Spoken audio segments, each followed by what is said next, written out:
Welcome to Temple Bound. Today's guest is Monica Tanner, and she's going to be sharing her journey from being born into a Jewish family and how she became a member of the church and later a coach to marriage couples across the world. She has such an amazing story, and we're going to get to hear a unique take on the temple as she tells her journey of what it was like for her to be exposed to the church from her faith background and then to be a member of the church now and what that means to her. Enjoying the show. Monica, thank you so much for being on Temple Bound. Your story, I cannot wait to get into. So I've already done the intro, as you know, so let's get right into it. What's your story? Tell us your background. First of all, thanks for having me, Will. I'm really excited to be here. But I don't know where you want me to start, but I was born and raised a little Jewish girl in Dallas, Texas. I think that's a good starting point. I don't think most people on the podcast are used to hearing that exact word. So you were born in a Jewish family in Texas. Got it. Yeah, all branches of my family, all the way back, as far as I've been able to find, are Jewish. So that's amazing. And so what was that like for you growing up in Texas? I loved it. I mean, growing up in Texas was great. I didn't know any different. And I don't know if you know a lot of people from Texas, but we have a lot of pride. A lot of people fly the Texas flag. You know, we make Texas waffles and we wear Texas on our shirt. And we just think Texas is the greatest place on the planet. Because it is the greatest place on the planet. I have a Texas flag in my garage as well, born and raised in El Paso. So yeah, I love this like strong cultural way you were raised, because there's this really strong Texan kind of thing, but then obviously the Jewish community has such a strong pride as well regarding their descendants and ancestry. It's true. It's true. And we'll get into it a little bit later. I'll tell you how that bleeds in a little bit more. But I did find out that my fifth great grandpa came from straight off the boat in Pennsylvania. Wow. And no, Philadelphia. Philadelphia's in Pennsylvania, right? I'm the wrong person to ask. I'm from Texas. That's the center of the universe. I'm pretty sure there's a port in the port of Philadelphia. Anyways, he right off the boat came down to Texas and settled in a place called Victoria, Texas. And so, I mean, I have a book about him, and he had a mercantile and a bank, and is very, very famous in this little town called Victoria, Texas. So wow. Lots of strong roots in Texas. Fifth generation Texan, third generation University of Texas graduate, hook 'em horns. That's so right. A lot of Texas pride runs through these veins. And then how many siblings did you have growing up? I have one adopted younger brother and two stepsisters. Okay. So very, powerful way to start your journey. And then, tell me about like how that developed into becoming a member of the church, or is there more before that piece? Well, so when I was in grade school and middle school, I went to a private school in Texas, and it was about half and half Jewish kids, half Christian kids. And so when, the Jewish kids would do really weird things like bring matzah for lunch during Passover and things like that, there was a big group of us. So, I mean, we did sit by ourselves and eat our peanut butter and jelly matzah sandwiches and things like that. But it was just like kind of normal because there was plenty of us there. Yeah. But when my parents divorced when I was 12, and so I started 8th grade in a public school, and there was no Jewish kids, like zero. And so it was really interesting because I would make, really good friends. And Texas is part of the Bible Belt. It's very, very Christian. And so I would make friends, and they would be like, you have to accept Jesus and be baptized or you're going to hell. Like all my friends would tell me this, right? And so I did a lot with Young Life, and I went to church with a lot of them.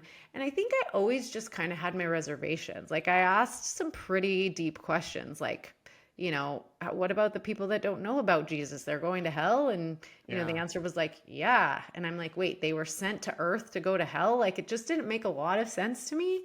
And then I also was a little bit put off as I felt like you'd go to church and like half the sermon was on like raising money for the new building or something like that, and I thought, well, I mean, if I wanted to be sold to, I can go to a timeshare. I could go anywhere, right? Yeah, I didn't know. Yeah. I wasn't super familiar with timeshares at the time, but yeah, I just felt like I get sold to everywhere. And then I come to church and I'm like, here we go. Let's put money in the plate, Yeah.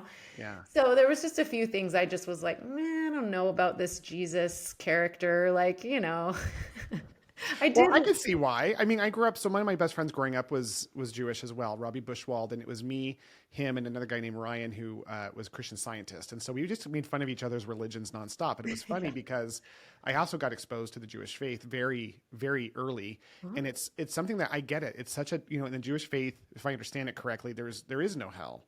So, Christianity is running Yeah. around saying, Right. do this or you're going to go to hell. And it's just very polar and Mhm. kind of intense. I could only imagine. Yeah, yeah. Yeah, I just thought it was interesting. I'm like, well, maybe I was sent here to go to hell. I mean, I don't know. Like, just, so yeah, so there was never really good answers to my questions when I was in high school. Then I went to college. And this is like, how in depth do you want me to go on my conversion story? I think whatever you feel like sharing, because I know that my audience right now is going, wait a minute, how did you go from being Jewish to a Jewish. member of the Church of Jesus Christ of Latter-day Saints, especially when Christianity's exposure was this really intense kind of polar piece of it. So Yeah. maybe hit some high level, like key things that shifted that mindset for you. Like, was there one thing in particular that really like, Yeah. like an aha moment for you, or, what was Yeah. that like? Yeah, well, there was a lot of just really cool moments. But when I was in high school, my grandfather, so when I was probably 13 or 14 when my grandma passed away. So this is on the paternal side, my Got it. dad's parents. And I felt like they were so in love. I kind of grew up going to their house for sleepovers and things like that. And they just were this cool couple, just very in love. So when I was 14, my grandma passed away, and my grandpa was always so sad without her. Like he Oh, really, really missed her. And so that was kind of what I held up as because my parents divorced, most of my friends' parents were divorced. My other grandparents on the other side were divorced. And so there was really a lot of divorce and a lot of unhappiness. And so this was kind of the relationship I held up as like, this is what I want, right? yes. And so when I was a senior in high school, my grandpa was in a nursing home really close to my high school. So I would visit him all the time. And he was just a very simple man. He never went to college. My dad was like the first one in that line. My grandma was very educated. So my grandma came from the line of Levi's who settled in Victoria. So they're very, very rich. And when she wanted to marry my grandpa, she was like completely disowned, but they Oh, loved each wow. other. So my grandpa was a very simple man. He never went to college, but he had so much advice for me. So when he found out that I was going to college, he was so proud of me. And he was just like, Monica, do not waste this experience, right? Like go to college, come out of college, becoming something, right? Like don't Yeah. drink, just don't get all involved in the partying and the drinking. And he's like, that stuff's fun, but make sure you do what you went there to do, right? Great advice. Yeah, he was so great. And I spent so much time with him my senior year in high school. And so then I went to the University of Texas, like all my parents and other side of the grandparents before me, and had a wonderful, wonderful freshman year. I mean, so much fun. But in October of my freshman year, my grandpa passed, and I was Oh, so no. sad. I wasn't able to be there. I couldn't, it was very sudden in the middle of the night. And so I was very sad. And I don't know if you're familiar with this country song. I got to figure out who sings it. I haven't told this story in a long time, but the lyrics are, there's holes in the floor of heaven and her Yeah. tears are pouring down. Yes. And so I remember just being so sad hearing the news that my grandpa had passed, but I was also really happy for him because in my mind, and this was not like a Jewish teaching, but in my mind, it was like I envisioned my grandma and my grandpa sitting next to each other in these rocking chairs, holding hands, and there's holes in the floor of heaven, and they're like watching me. And so I decided right then and there that I wasn't going to drink anymore. Because Which is very, again, this is very typical of our faith, but not typical outside. no, Like this is a very, especially at that age at college, at the University of Texas, like that's something right. that is a very distinct like impression that you feel. Right. It was very different, right? And I Wow. didn't tell anybody why, but when I started on my freshman year and we would take turns. So I had in my roommate in the place where I stayed, there was 5 of us girls and we would take turns being the designated driver each weekend. Right. And so, everybody dreaded when it was their designation. turn. Right. But everybody Right. else was so grateful.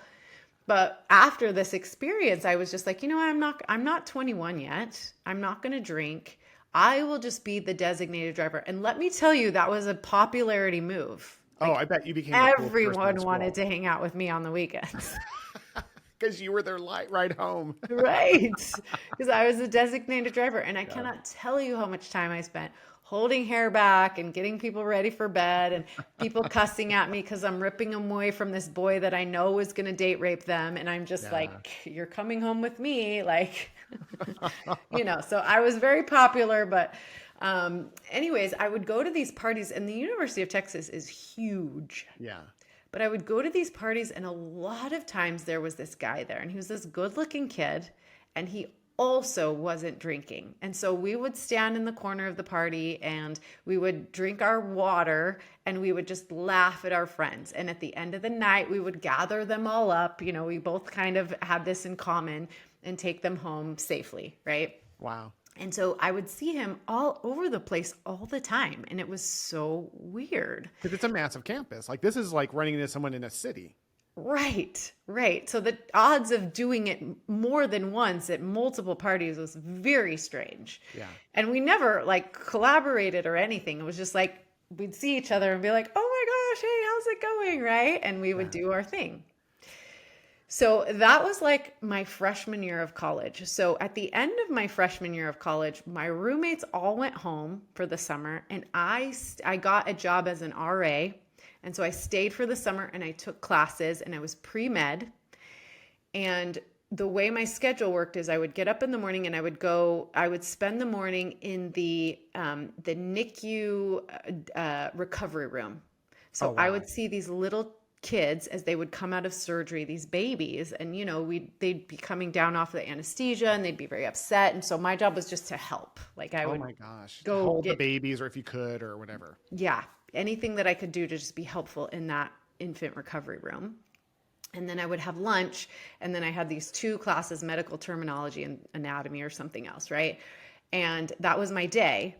And I was like, basically all my friends were gone. And so it was just like, I just kind of threw myself into my schoolwork and stuff like that. And I had medical terminology in this massive auditorium, the one that's like slanted down like this. Hundreds of people, totally. Yes. And I'm a front sitter. And so I would be I was in the very front of this big auditorium. And I remember looking up in the back corner, way far away, and seeing this kid, like my buddy. Wow. And at the end of class, I rushed up, and he had kind of waited for me. And I was like, what are you doing here? And he's like, well, I'm pre-med. And, so we're walking to my next class. And this is also very interesting. I was in anatomy, and he had a different class, but it was like right next, like in the same building, right next to each other.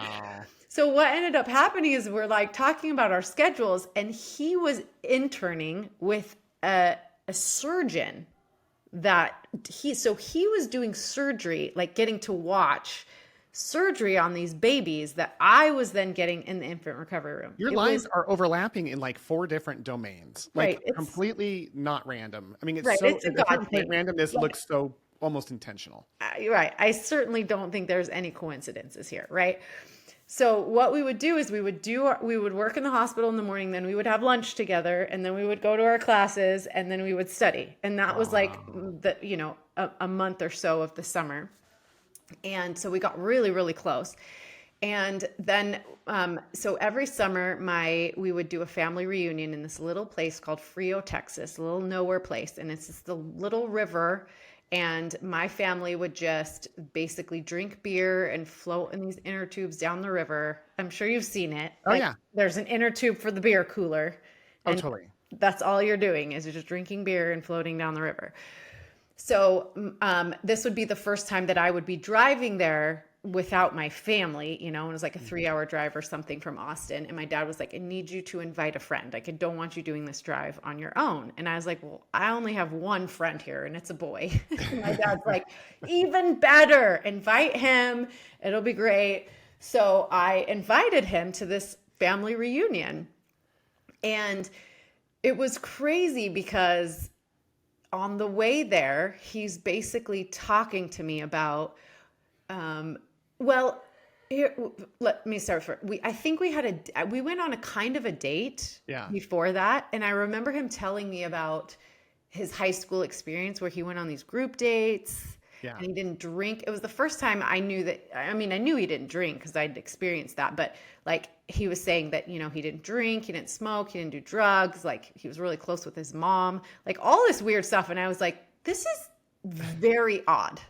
Yeah, cool, but so different than what you're I've used never met anyone like this.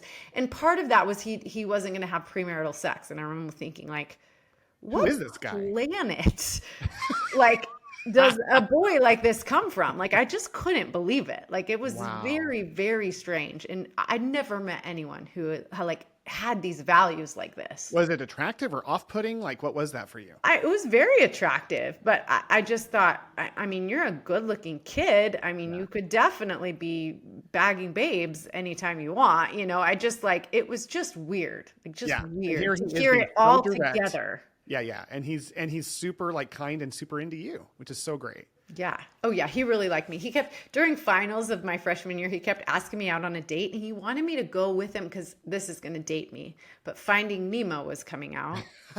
And he kept asking, he's like, a group of us are going to see this movie, Finding Nemo. And I like was like, you are so weird. Like, I have to study for finals. Like, why would I go see a children's movie? A cartoon. Yeah. Yeah, totally. I was like, that's weird. That was off-putting. But the rest of it was really cool. He just like told me stories about high school and his mom and I just thought he was like a cool quality kid. Like Yeah. how does this happen? Right. Probably the first real Mormon that I had ever met. Yeah. So anyways, we're driving this 3-hour drive down to Frio, Texas. And he's telling me about, you know, forever families and the doctrine of eternal families, like just really cool stuff that I was like, wow, like so cool. So we get to Frio, Texas, and we're checking in and he's like, hey, I have this idea. He's like, I bet I can find a church nearby. He's like, I think on Sunday we should go to church. And I was like, that's weird. Yeah. Like we're on vacation. Nobody goes to church on vacation. Yeah, this is Finding Nemo weird. Just like, Yeah, what yeah. are you doing? Yeah. Yeah, I thought it was weird, but I was like, all right, well, I mean, if you find us a church, we can go. I didn't love being with my family when they're all drinking. Like, I mean, it's like a family reunion, but slightly dysfunctional. I mean, you Totally know. get it. So anyways, I was like, yes, if that distracts me from, you know, having to sit in the river and watch everyone drink beer, that sounds great. So he found a church about 45 minutes away. So we do the family reunion thing. He's meeting my family. It's really cool. And like Saturday night, he's like, comes to me and he's like, listen, he's like, I think you're going to be more comfortable in this church building if you are wearing a skirt of some sort or a dress. And I was like, I brought bathing suits. Yeah, you're on vacation. And Yeah. by the way, the church chapel is not like down the street. It's 45 minutes away. It was like 45 minutes away. Yeah. And I was like, I brought bathing suits and cut off jean shorts. Like, so I'm asking around for like any type of skirt. And I have an aunt who's super cute and she had this very short, like cover up type skirt. And I was like, sure, I'll take it. So Sunday morning we get dressed. I'm wearing this little spaghetti strap shirt and a little skirt. I mean, this is Texas in the middle of like August, right? Oh, yeah, It's the pretty worst. hot. So we go to church and we get there. So this is really funny. We get there and it's a little branch and the greeters or the people who are like, their eyes are like bugging out of their head. He's wearing jeans and a t-shirt and I'm wearing this little spaghetti strap. They knew that we were not regulars. Yeah, like this was clearly not their regular crowd. Totally. Yeah. So we go in. I didn't notice too much that I was dressed differently. I mean, maybe there was a lot going on. But sacrament meeting was really cool. They talked about the Holy Ghost and how all of us have the spirit of discernment. It's just like really cool talk. Wow. And later, many years later, I went back and found the woman who gave this talk because I thought it was so cool. She compared it to like a camera. I can't remember all of the analogies that she made, but it was really cool and I understood it really well. But when the sacrament came around and he was explaining it to me, like I think he was he must have been a little too demonstrative because after sacrament meeting, somebody came up and was like, I've got it. You're a member. and you are not, right? And he was like, yeah. And he's like, this is her first time at church. Could we figure out how to, and this is back when we had 3-hour church, Oh, could yeah. we figure out a way to have the missionaries teach her during Relief Society? And he's like, I don't want to send her to Relief Society on her own. Yeah. Can we do a lesson? And so I remember going to Sunday school, and that was completely over my head. And then these two sweet elders taught me the first discussion in the 3rd hour. Wow. And so funny to think about, because there was a definite like senior companion, and then the newer companion.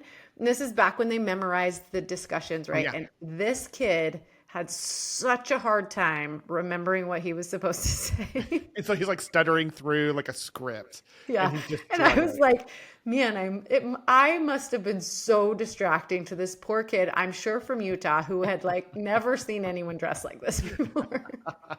First day on the mission, probably, you know, they're like, what do I even say to this guy? Yeah, he's like, I don't know my lines.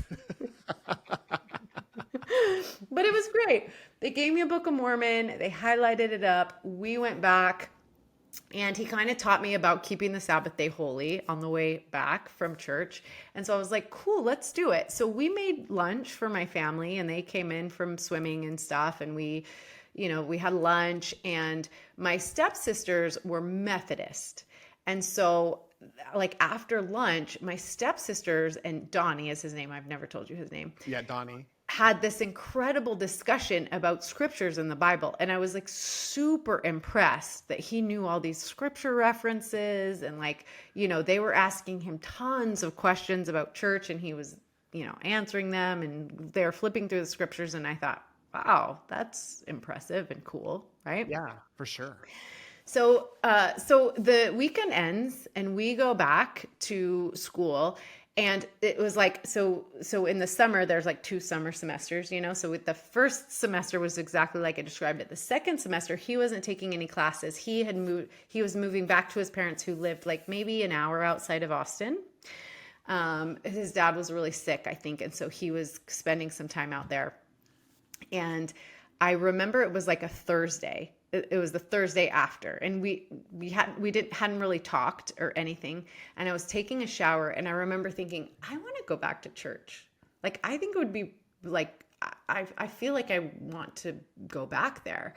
And so I actually switched days. So here's the other funny thing is, like, my roommate and I, one of us had to work in the office on the weekends, right? So one of us had Saturday and one of us had Sunday.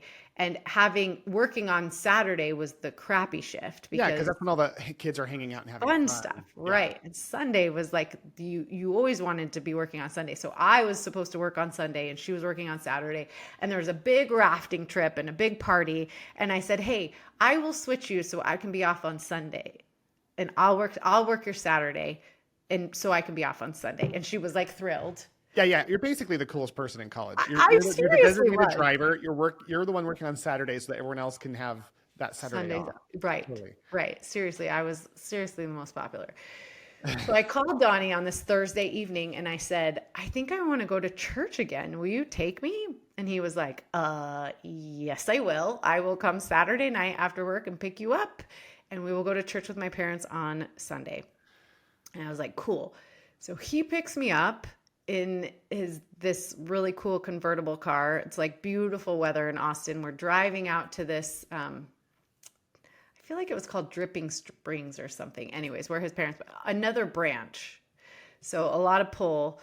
I get there to his parents' house. And so his parents live on this property, and his parents' house is right next to his sister's house, who's married with this little 2-year-old girl.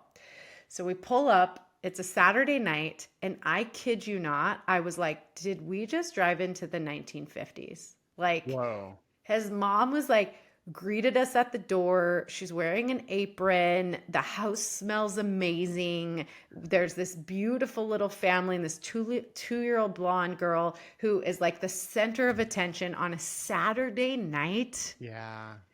And I'm like, what is happening? I've come back in time. Well, yeah, because it was interesting because I feel like your grandparents were this beautiful example of what love looks like in a marriage, and that everything else in your world was kind of just more of the typical Chaotic. outpoints that chaotic outpoints, confusions, all those things that people go through normally. So you have these really polar examples. I could see you connecting the grandparents to this thing that you're walking into. Like, this feels familiar. It feels, just that kind of thing. It's really cool. It just was nothing I'd ever experienced before. And so, they had a bedroom for me, and I remember waking up and his mom is in an apron again, and the whole family is gathering for breakfast that she had like prepared. Yeah. And we sit down at the table and we say a prayer, and I'm like, what is actually happening right now? It was awesome. I mean, the spirit was so strong. It just was such cool. Like, if I could create something magical, this would be it. And so everybody's dressed for church. We go to church again. I'm wearing something super inappropriate. I have no idea, like, where I borrowed a skirt from my roommate or something. And so we go to church, and then in third hour again, I got the second discussion from a completely different set of missionaries. And after church, we went back to his house and we watched a couple videos. One of them had Steve Young in it. The other one was about the Savior. And I remember when I watched that video about the Savior, I was like, yeah, I like this one. Like, this Jesus. Yeah, this version of feels good. Jesus makes sense. Not to send you to earth just to go to hell kind of thing. Yeah, I was like, he seems loving. And I remember asking his family and then the missionaries just a lot of my questions and getting much better answers about who the Savior was. And, like, we were not all just going to hell type of thing.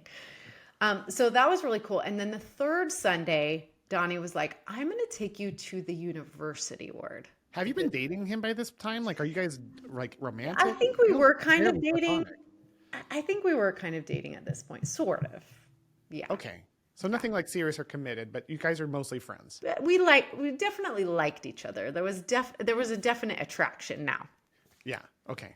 So he takes me to the university ward, and then I was like, oh my gosh, there's like hundreds of you, like people that don't drink and smoke and have premarital sex. Like, I was like, this is blowing my mind. I had no idea these types of people existed, and they're all our age. Yeah. It was nuts. That is so, it must have been mind blowing. Again, you thought Donnie as this like diamond in the rough, and then you just hit this diamond mind. Yeah. Like, what's going on here? I was like, how do all these people exist? And I've never met any of them. It was crazy. So that was really cool, getting to go to the university ward. And then from there on out, we went to the university ward. I started taking some institute classes.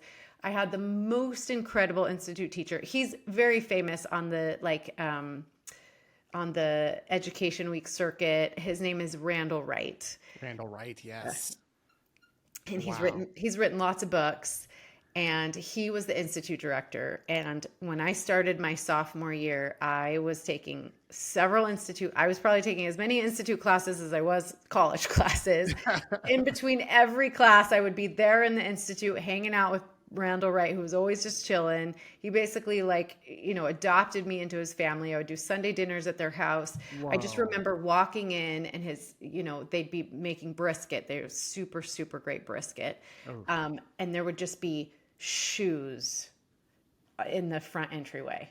And he just was so welcoming. All of these kids that just loved life and loved the gospel and, loved to do the right thing, just all hanging out all the time. It was a family. Unreal. It sounds like you got into a family. Yeah, it was unreal. I was like, absolutely, this is how I'm raising my family.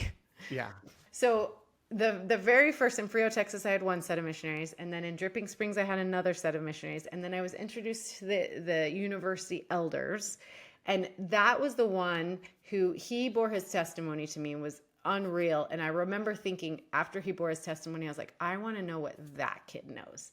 Yeah. And they invited me to baptism, and I agreed. And after that, they handed me off to the sisters. So now I had gone through 4 sets of missionaries, and I just thought these were the most amazing people on the planet. And my sister, and I had a really hard time getting baptized because, of course, now I'm telling my family about it, and you're becoming Christian. Yeah, that's gotta be intense. Yeah, and my Jewish dad is reading every piece of anti-Mormon literature he could possibly get his hands on. Yeah.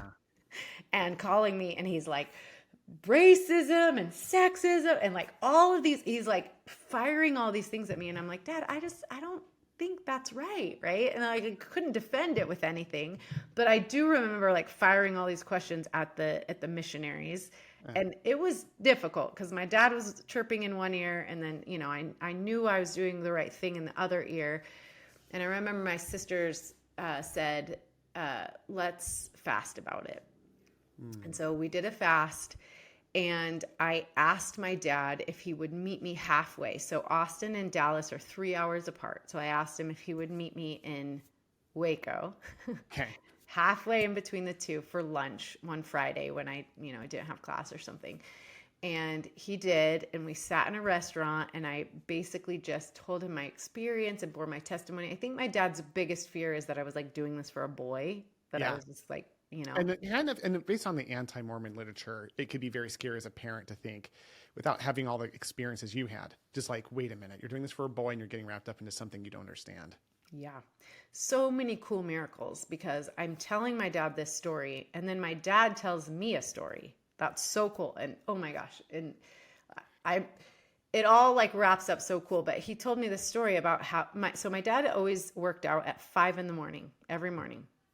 And there was this group of guys that worked out at the gym, and they always worked out around him. They never talked to him, but he knew enough about them. They all had these young families. They were all very successful, just really cool men. My dad always just really like looked up to them.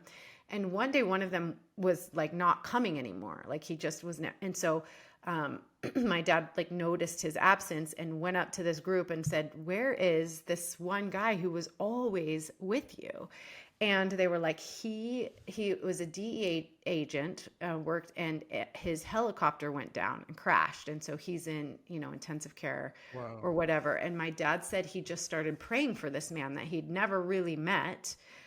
And about a year later, this man who was burned over a big area of his body and just super emaciated came into the gym. And my dad immediately knew who he was.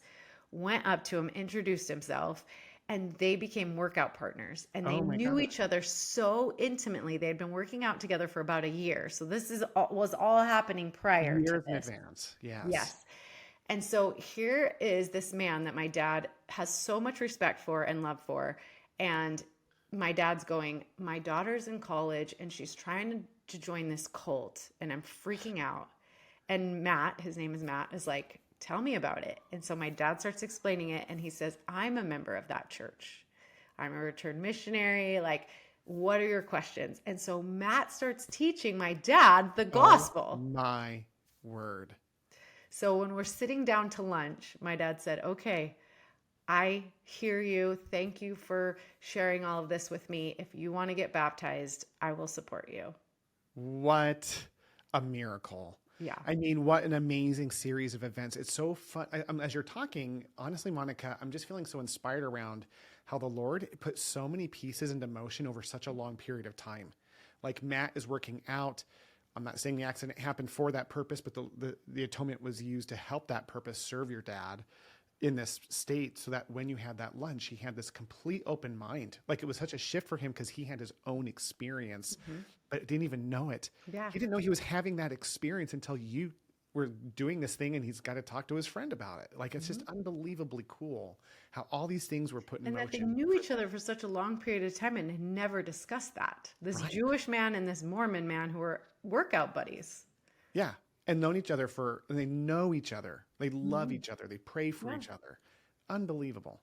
Yeah. So cool, right? So I get baptized. It's an amazing experience. Here's an interesting piece of it. Donnie, who I had asked to baptize me. Yeah. The man. Yeah. He did some things he wasn't supposed to do. So the night before my baptism, the bishop called me and said, Donnie will not be able to baptize you. Is there anyone else you would like to? And I was thinking, like, Who? what? Yeah. So the elder who had borne his testimony to me in the university ward, his name was Elder Thompson, and his birthday's on Christmas. So is Donnie's. So the two most like impactful men in teaching me the gospel, they both have Christmas birthdays. Is that weird? That So is every so Christmas, I text specific. both of them, like Yes. message them and just let them know how grateful I am for both of them. Amazing. So Yeah. you just kind of said something that like I want to jump ahead because I'm assuming you've married Donnie, Oh but no. Oh you're no. texting him. I'm like, oh wait a minute, you're not telling him in the morning. So you don't marry Donnie. No, no, no, no, no. So I get baptized, and now Donnie has had some he's had some issues. Sure. He should have been on a mission our freshman year in college. Got it. And he had some problems, and so he was not going on a mission. He was like grappling with the idea, do I go on a mission? Do I not go on a mission? Then he had some more problems right before I got baptized. So my mission after I got baptized was to get this kid on a mission. I was like, listen, I am not marrying anyone who has not been on a mission because now I'm indoctrinated, right? Yeah. And Totally. so Well, and it's so interesting because the way he approached you this whole journey, he sounds like a powerful missionary. Like, and I'm certain he was a very powerful missionary. He wanted to marry me very bad. And I was like, there is no shot we are getting married until you go on a mission. And so we read scriptures together. Now his family had moved. I traveled and went and spoke at his farewell. And he he goes on a mission. basically proposed to me. Like he was basically like, I'm coming home from my mission. We are getting married. And I was like, Wow. okay, go serve your heart out. and he did. Good for But about him. halfway through his mission, I met somebody else. And that is your husband today? And that is my husband today. Oh, my story. Okay. Is there anything else? I have some questions for you, but I want to, before I do that, is there anything else regarding this conversion story that you want to hit upon? I don't, just the miracles, just that God knew me, that it had to be a really good looking guy who Yeah. was like in all the right places at all the right times to teach me the gospel. What a beautiful thing that you needed each other. Like this thing about friendship and shared values, having aligned values put you in the right places in general, but the Lord kept putting you in more places together. Mm-hmm. And how his family and the institute teacher and your dad's workout buddy and the way that these eight missionaries came together around you, like the conversion story, it just talks about what a beautiful master class on how the Lord works miraculously. And, you tell this story to someone who's maybe just hearing just the facts portions of it. It just sounds like some coincidence, but when you're living it and you're hearing it from the lens of the gospel, these are the things that I don't think we can tell people about and help them understand that these are the things our testimonies are based on. It's like when people hear outpoints from the anti-Mormon doctrine and they're seeing these outpoints, and there's some very compelling points when you look at them in an isolated case, no question, but they can't compare to the miracles that we experience through the gospel. So you go through this journey, you get baptized because this is temple bound, especially coming from a Jewish background. What was your experience of going through the temple for the first time? So this is a cool story. So that summer that I graduated, I think, I sent Donnie on a mission, and then I was doing a lot of family history work. And the institute director, his wife, was like a professional genealogist. She's amazing. So we took a trip that summer, me, my institute director, and his wife, to Victoria, Texas. Victoria, Texas. Yes, where my great grandfather settled. And we found 120. Back then, family history work was so hard. Like, it's so funny to me now when I think about it.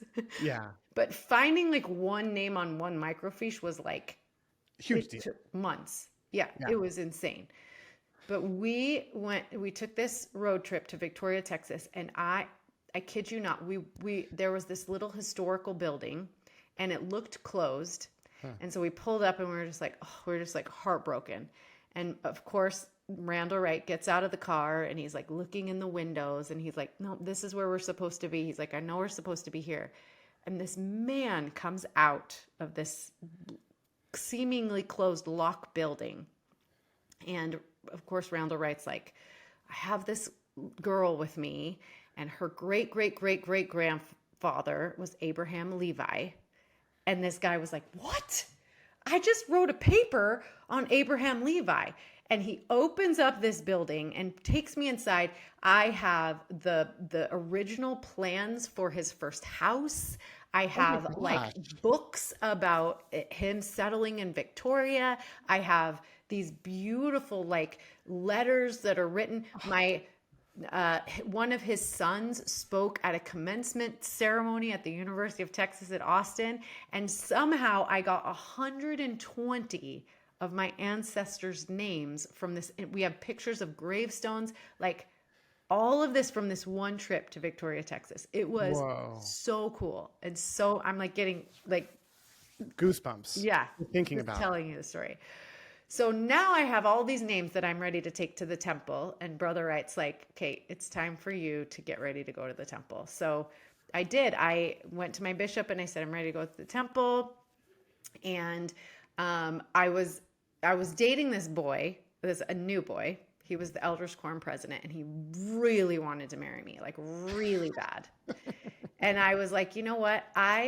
Breaking up with him was very difficult. My parents actually really liked him. Oof. And he was a kind of a Dell millionaire. He worked for Dell in high school, and then he went on his mission, and that's when Dell just completely blew up. He came home to a ton of Dell stock. So he Whoa. had a couple of homes and a boat, and he was pretty set. Yeah. And so my parents were like, yes, this is good. And I was like, I'm just not feeling it. I want to go on a mission.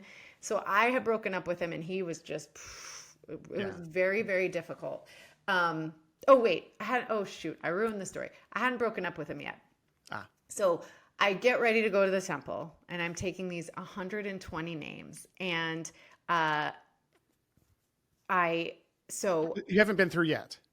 I haven't been through the temple yet. Okay. Wait. I'm actually getting confused in the story here, actually. So I don't think I had the 120 names yet. I was just getting ready to go through the temple for myself. Yes. Okay. So here's how it happened. So I went through the temple for myself, and I immediately knew in the temple when I went through for the very first time, I listened to the covenants, and I knew in the temple that this boy was not the boy, and that I should go on a mission. And so after I got out of the temple, I broke up with the boy.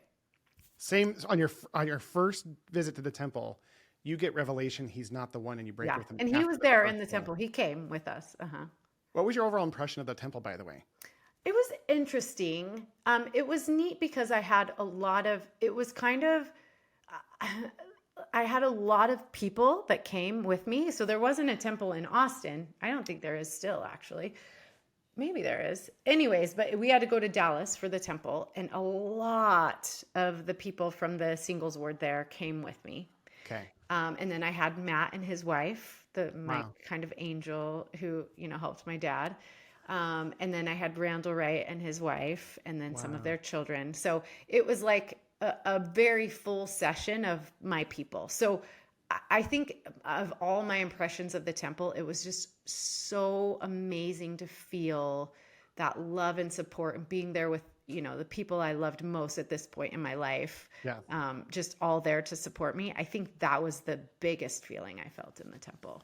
Love that. And then somehow in that period, you just get clear as well that this guy's not the one. You get out and you break up with him. Yeah. Yeah. And some other like really funny things happen too. So we go back to Austin, and it's fast and testimony meeting. And like I said, a lot of people went with me through the temple. And so then fast and testimony meeting is basically this meeting about me going through the temple. Everyone's getting up going, I felt the spirit when I saw her go through the veil or whatever. It was cool. And then I obviously told my experience, and my future husband was in the audience, and he was like, I got to meet that girl. Right. Yeah. But here's the funny thing. I look over, and the missionary who baptized me and several of the missionaries that had taught me had come for that occasion. Still missionaries or no longer being missionaries? No longer missionaries. Yes. Yeah. Yes. It's like a year later, almost 2 years later. So I look over, and they're all there in the audience, right? And I was convinced that this Elder Thompson who had baptized me, I was like, oh, he came back to get me. Like, we're getting married. Like, this is happening. But it was also like a huge mission reunion for them because Oh, the sure. sisters that baptized me were there, and then he was there, and then, now I know how missions work, but it was all like a big, like, kind Oh, of yeah. Reunion. reunion, right? So right after that meeting, that sacrament meeting, we were all planning on going over to their apartment and having lunch, and I mean dinner, and they played guitar, and I'm like falling in love. I mean, I already knew that I like really liked him, but like now I'm like falling in love with this guy, and I'm like convinced that he came back to get me. Yeah, for sure. Well, your track record would prove that's probably the case.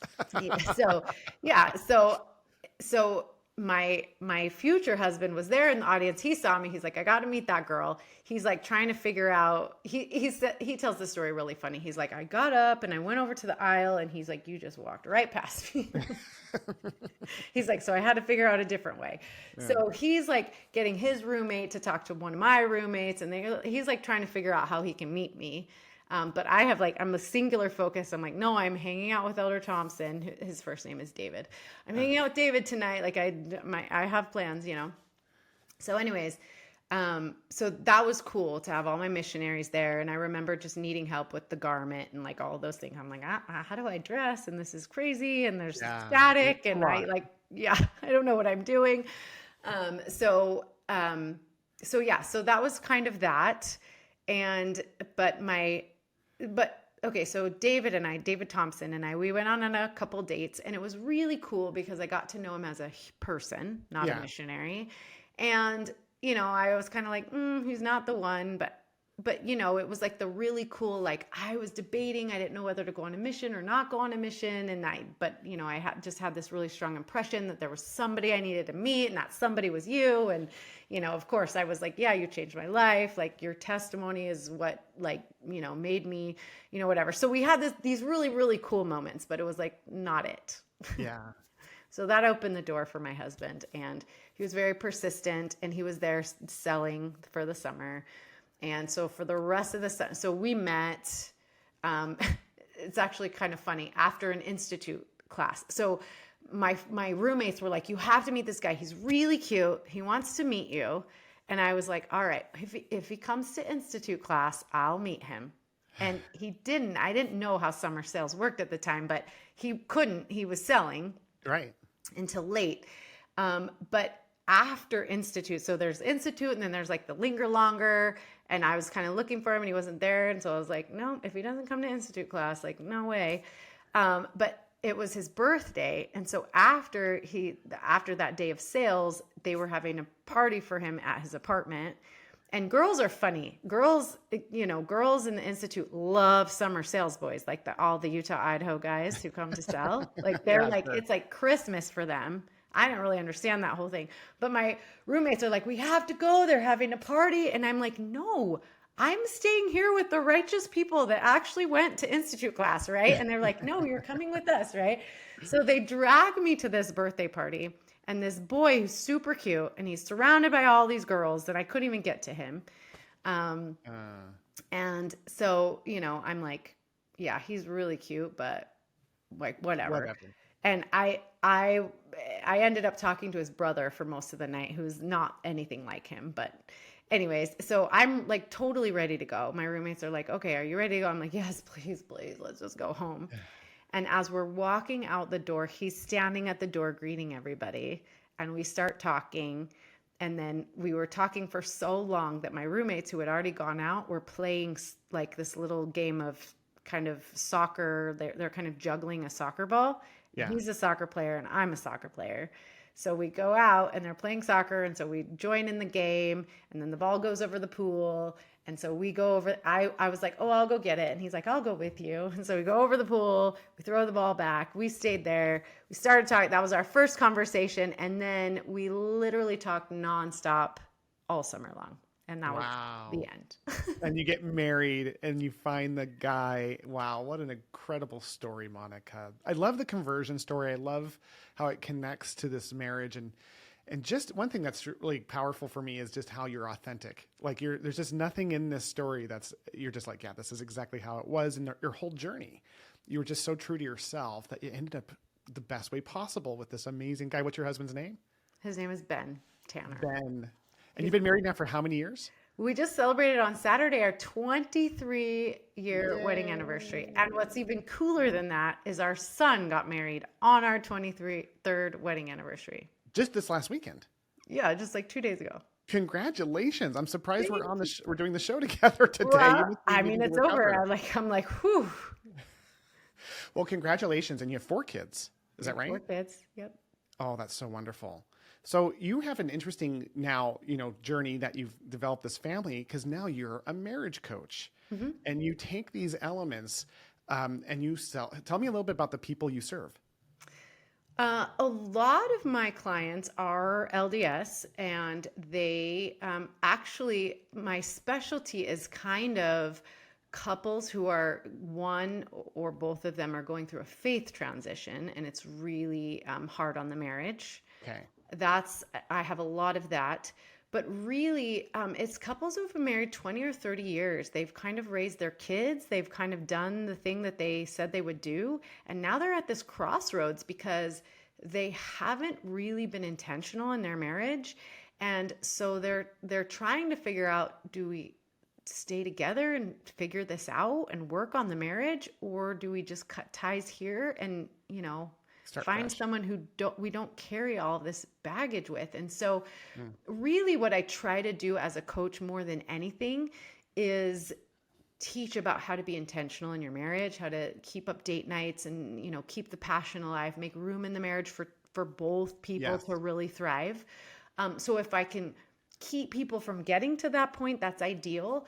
But I have now trained in relational life therapy, which is an incredible modality and a way to work with couples who are on the brink of divorce, who are really thinking about, like, do we stay together here and work on this, or do we part ways? So I've had a lot of opportunity now to work with couples who are really struggling with either faith transitions or trying to decide if they're going to stay together.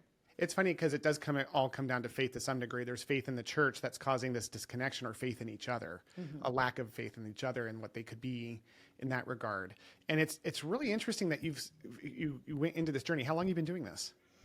I've been doing marriage coaching for about 6 years, and the relational life therapy is in the last year or so.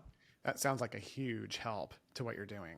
Yeah. Oh, it's incredible. Because before, if a couple was like, we're really considering divorce, I would refer them out.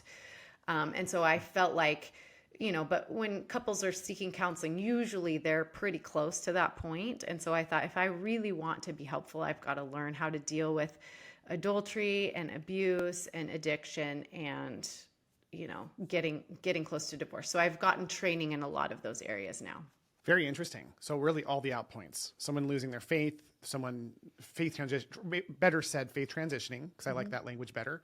Also, you've got all these different elements around, abuse and different elements that step into marriage and what causes that. I think what's neat about this too, and hearing your journey, is how essentially what you're doing is you're helping support the most important thing we do in the temple. The most important thing we do is get sealed.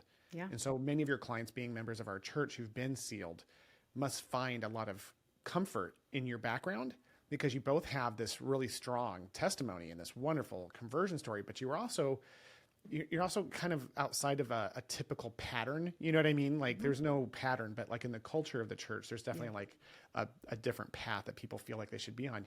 You came in from a very unique background that probably serves you greatly, having seen kind of all the different things from your grandparents down to other elements in your world. So I love that you do that. I feel like we need to have a different episode all about marriage. Yeah. And just deep dive, if you're willing to do that, come back and we'll do a whole episode just on how your background and what you do can help keep the ties to those celestial marriage. Because like, for example, you have a book coming out in August that I cannot wait to read. The title alone is just so gripping to me. It's called Bad Marriage Advice: Debunking Myths That Will Make You Miserable and What to Do Instead. Like that's such a powerful. Is there any one of the bad marriage advices you can quickly just kind of touch upon? Yeah, absolutely. So I started writing the book as just like a love letter to my son and his future bride. When he told me he wanted to get married, I thought, oh my gosh, I have so much to share. And so I just started writing this letter that turned into a book. So that was crazy. But I think the one probably that affects, I would say, my LDS clientele the most is this myth that divorce is not an option. Like when you get married in the temple, you're married for time and eternity, and there's no going back. And I mean, the reality is that divorce is not an option is a lie. It's always an option, whether you're married in the temple or not. Divorce is always on the table. And I have one client in particular that's particularly heartbreaking because he's such a nice man and he comes to see me on his own because his wife refuses to do any work on the marriage. And we started, kind of talking a little bit about why he's so disillusioned and disappointed and, not having a good experience in his marriage. And he told me that I said, well, I think it's time to start thinking about the possibility of divorce or just letting your wife know that, if she's not willing to work with you on the marriage, that you might have to think about divorce. And that's just something that I talk with my clients about because you always have options. You might not like them all, but you always have them. And he said, oh, that's not possible. Like, we're sealed in the temple and I can't get to heaven without her. And I thought, okay, but if she's not willing to work with you on the marriage because she feels like you're locked in, that's a problem. And so that's our work is trying to really unwind that idea that you can't get to heaven without her. I get where it comes from, and I think it's a very important idea. Yes. But I don't think Heavenly Father put us here to be locked into a marriage that's not workable. And I do think that their marriage is workable. I just think that they need to have some tough conversations. And in order to have those conversations, they have to realize that they have options. And if we can't figure it out, then he might need to walk away. And so she has no motivation to work on the marriage because she feels like he's locked in. But yeah, there's like, well, what's he going to do? It's interesting. Elder Holland recently gave an address to a stake where there was questions and answers about like divorce and all these different elements. And what he said was so powerful. He goes, I want to teach you guys a principle. And the principle is this, is that no one else can get in the way of you going back home. Like no one else. Like if you are, and I love that. He was just talking about like, regardless of the individual circumstances, is that our ability to go back home to our Father is completely reliant upon our relationship with him, our own relationship and obedience. And that's what we're taught in the temple.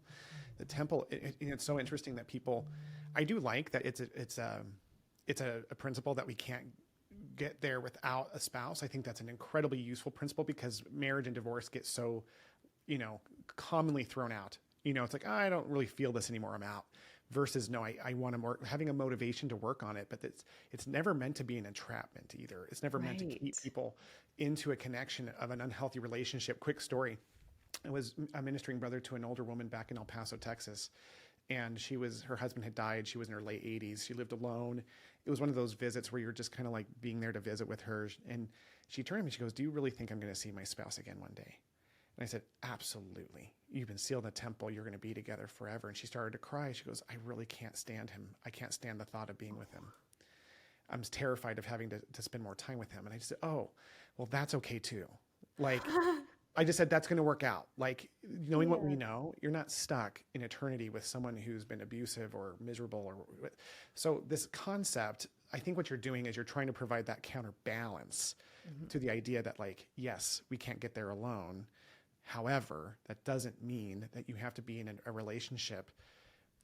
You want to work for it in every case, but like there are cases where it's a very important option to consider. yeah. And the reality is I think people say that to like foster commitment, but the reality is it's not. I mean, we have agency. God gave us agency. We always have agency. There's nothing that can take that away from us. And so, a marriage based on, like you said, entrapment is not commitment, but a marriage based on choice is. And so when you when you bring that back, so that is a myth that will make you miserable. This idea that I made it a decision, I got married in the temple, and now I have zero choice in the matter. But you do. And so knowing that you and your partner choose each other every day, that is a commitment, not I'm stuck. I made a bad choice. It's okay if my partner abuses me or, whatever, because now I'm stuck. That's not commitment. No, it's not. And it goes back to what Emily Bell Friedman said in 23 when she was talking about her walking the Jesus trail in Jerusalem. How, we look at the covenant path as this, we would be wrong to think of it as a checklist. Mm. And it's really meant to be a relationship. So when we think about eternal marriage, it's the relationship step that matters. Like it's the frame, the temple is the framework, but we fill the picture with the relationship we build with our spouse. And if that relationship is negative, hurtful, depressing, miserable, that's not the intent of the frame. Mm-hmm. The frame itself is to hold love. Yeah. And it takes work, as we all know, who've been around, marriage for a while, but there are times where one person is just not willing or is doing things that are causing major issues. And that is the only path, is to find someone to fill that frame with that's going to honor it. Mm-hmm. So I appreciate you so much. This has been an incredible episode, Monica. I want to have you back. And please, how can people get a hold of your book? How can they get aware of this whole thing? Yeah, thank you so much. So you can find the book at badmarriageadvice.com. It comes out in August, so I don't know when this episode will release, but right now you can go and you can get on the wait list and get some free gifts from me, lots of date night ideas, because I love, love, love date night. But yeah, so it releases in August, badmarriageadvice.com. And then you can find out more about working with me and all of the free resources that I offer as well at monicatanner.com. I love that. And I'm not surprised that domain was available. Badmarriageadvice.com. I love that. I love what you're doing so much, Monica. Thanks again for being on the show. Thank you. Thank you for listening to today's episode of Temple Bound. If you enjoyed today's content, please leave a review and share the episode with others so that people who are looking for this information can find it. Thank you again for listening. Until next time.